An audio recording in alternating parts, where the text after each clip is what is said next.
Today, we'll talk about the lock function of the Telycam joystick controller VJoy Plus. The VJoy Plus offers precise control over PTZ movement, applying more pressure for faster panning and tilting, and ease off for slower movement.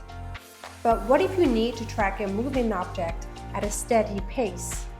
Manual control sometimes can be challenging, while the lock function is designed here to help maintain consistent speed and direction of your move, even when you lose the joystick. Simply press the lock key while controlling the camera. This will lock the current speed and direction of the camera, resulting in smooth, uninterrupted tracking.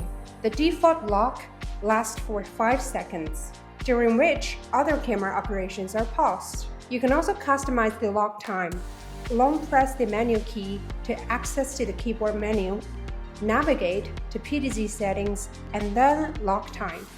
Here you can extend the lock time up to 20 seconds, ideal for scenarios like drills or ship trackings where consistent speed is essential.